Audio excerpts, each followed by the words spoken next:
So I just wanted to put together a video to sort of walk you through the workflow that I think will be best considering your situation. So when it comes to patients having two health funds, it sounds as though they will have a regular type health fund, for example, Bupa, and then the second one will be a scheme of some sort. So, for example, CDBS.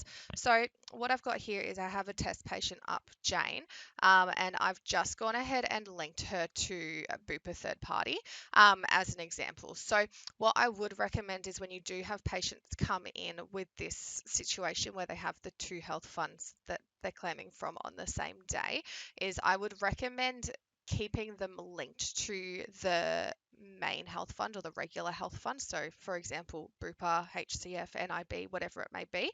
And this sort of workaround we'll do for the scheme. I'll show you that in just a moment.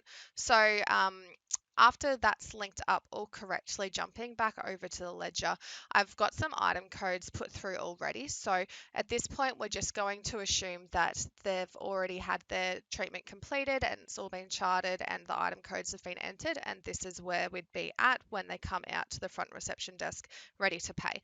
So the very first thing I'd recommend is processing the regular health fund as per normal. So if we go ahead and jump over to the patient walkout screen, we'll go ahead and see that I've got the 4 item codes entered in.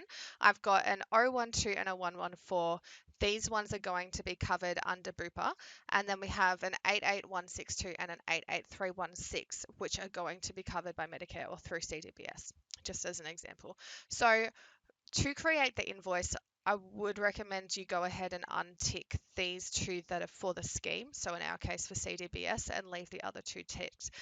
We can go ahead and create the invoice, and those two that are part of the scheme are going to remain there, and we want to leave those there for the moment. So at this point, you would go ahead and create the claim, and then of course go ahead and process the health fund as per normal. So I'll go ahead and hit send selected claim. I don't have a terminal connected, of course, but in this case it would go through to the HiCaps terminal and you'd be able to swipe their card and process it as per normal. So if we're going to pretend that that's all been paid for and covered by the health fund, so I'll just quickly enter in and just a manual payment to reflect that as well.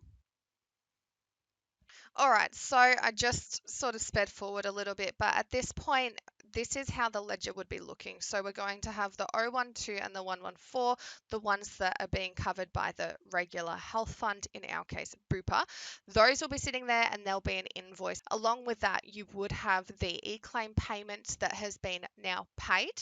And then you would have whatever that gap payment was. I just did $50 for our scenario. So at this point, you still have those 2 item codes that are related to the scheme, which in our case is CDBS. This would work the same for any scheme. So the other ones that you mentioned as well, this would be the same process. So at this point, what we'll want to do before we go to the patient walkout, and this is where it does get a little bit tricky having 2 different health funds for patients, is you will want to make sure you manually update the fee for that scheme to what it's supposed to be, because this patient is linked to Bupa.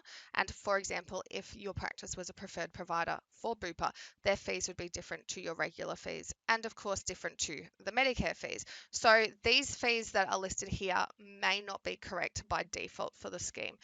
So what you would want to do first is just jump onto that item code and just go ahead and manually update the fee to what you need it to be. So for example, if I knew that 88162 was actually $100, I would go ahead and update that. And then once that's fine, we'll go ahead and save. And we would just need to go ahead and do the same for the other one as well, the 88316 I've got here.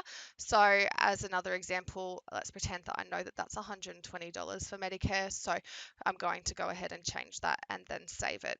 So at this point, all we've done is just updated the fees on the patient's ledger. Once the fees are correct, that's when we can then go to the patient walkout and sort of process it as per normal. So with schemes, because you don't complete them through the HiCaps terminal electronically, as in it doesn't send directly from Ascend to the HiCaps terminal, it's quite typical that you'll sort of leave the claim sitting there on the patient's account until you receive the payment back. So in the case of Medicare, you might be claiming on the terminal manually, which is perfectly fine, and then you can enter in the manual e-claim payment after. However, some other situations situations, if you have to manually send a form through to the scheme and then wait a week or two till you receive the payment, then you would just follow your regular process. But at this point, after we've updated the fees, we can go to the patient walkout. It will just be those 2 item codes for the scheme that are sitting there to have the invoice created. So as per normal, go ahead and create the invoice. Once you've done that, you can then also go ahead and create the claim. So it would just be, again, those 2 item codes for the scheme, and we can create that claim. Now, at this point, you would follow the process that you currently take when it comes to Medicare or any other scheme you might have, even DVA. So at this point, you would just close out of the patient walkout because you're not going to process it electronically. And once the payment does come in, because there is the unsent claim sitting there, you can complete the payment as per normal as well. So if we receive the payment for this patient's CDBS claim already, then we can go ahead and enter that in and then enter in the payment method that you typically will enter as well. So it's probably the a third party payment check. And of course, if you typically will put in a tag such as CDBS, I would recommend doing that as well. At this point as well, in this check number box, I would also recommend putting in perhaps just the word CDBS, or something else to demonstrate that it's from Child Dental Benefit Scheme, so Medicare or something along those lines, prior to saving the payment as well. The reason being is you might notice that when entering it this way, the payment received claim line does show that it's with Bupa, even though that technically was a CDBS payment. Now, this will affect when you run the deposit slip report. And now I understand you guys don't actually use a deposit slip report because you have your own power report, but it is worth noting that in the third party payment check area of the deposit slip report, it does show the health fund that it was covered by. So in our case, it would technically count that as Bupa. However, if you do put something into the check number, that will reflect whatever was in that check number area. So if you put something like CDBS or Medicare, you will be able to easily see that that's actually what it was. So I would also recommend doing that. So at this point, after you've put through that payment, this overall is what the patient's ledger would look like. So you would have all item codes completed that day. So some were claimed via their regular health fund, some were via the scheme. You will have the 2 invoices, their gap payment, and then finally you would have the third party payment check.